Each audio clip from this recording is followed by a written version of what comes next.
Hello, my children, and welcome to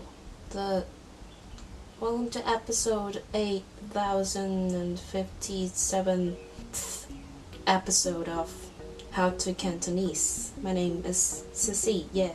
About a million years ago, we talked about numbers when everything was simple and YouTube was not broken, but we kind of stopped at the 4 digits numbers, because those are all sunshines and daisies, and you don't really have to learn anything new other than new pronunciations, and if you're ambitious, maybe new characters that you want to write. Yeah, so today we're going to challenge yourself and learn how to, ooh, that's a shadow, and learn how to read bigger numbers. Especially for beginners, things might be a bit easier up to 10, aka 3 zeros or 4-digit numbers. I just said that in the intro, so... But if you try to learn how to read bigger numbers, you might get confused. Especially for Western learners. Well, that's not a race thing. I'm not a racist.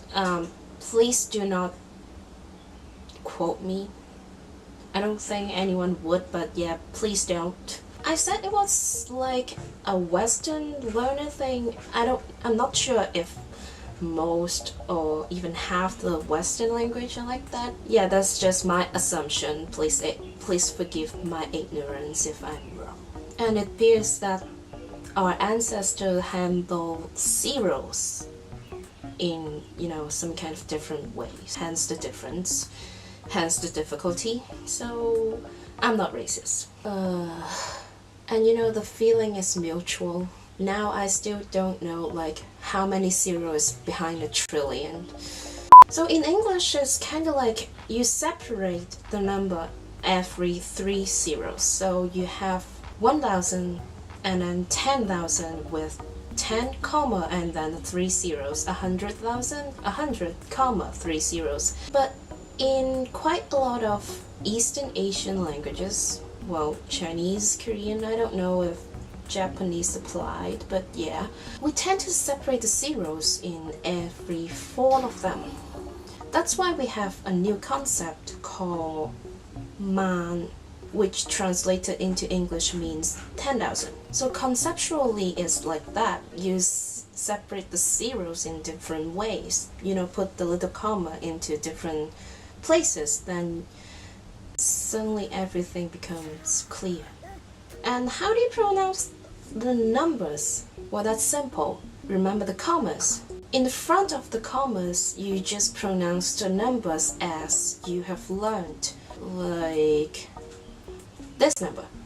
In the front of the comma, you have the number 23, which is 23 in Cantonese. So 23.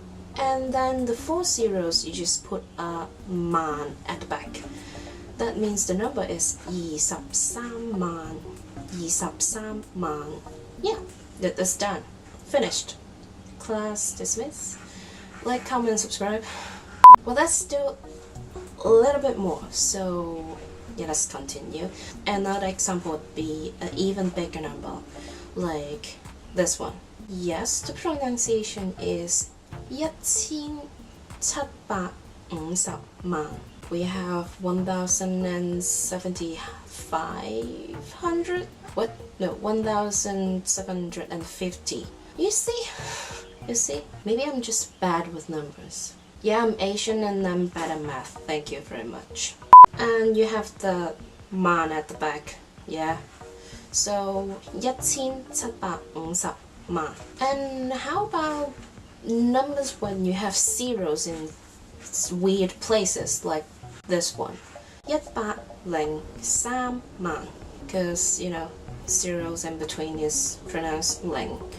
No matter how many zeros you have in between. So either it's 103萬 or 103萬. We still pronounce 1 zero only. Speaking of zero, is the plural of zero zeros or os?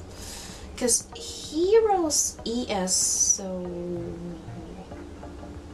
yeah, I teach English.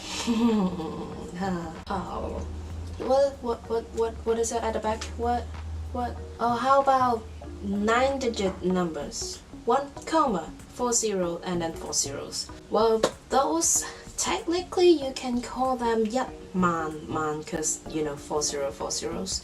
And back in the good old days, people did often use this kind of pronunciation, but I guess it sounds kind of redundant and dumb. So nowadays people use a new character to represent a 9-digit number, and it is yik. So yeah, the number that we've just mentioned is yik. I don't think we have to recap on this one. Off to a good start after a hiatus, yay!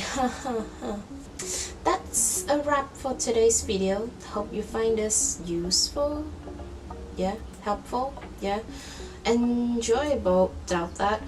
Yeah, like this video. If you like zeros, subscribe to this channel if you haven't.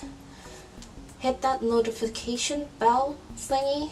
Is there a way to avoid saying this? Leave a comment down below if you have any ideas, questions, etc. And yeah, it's nice to see you again. And I'll see you in the next video. Bye! It is still hot here and it's November. Thanks, global warming.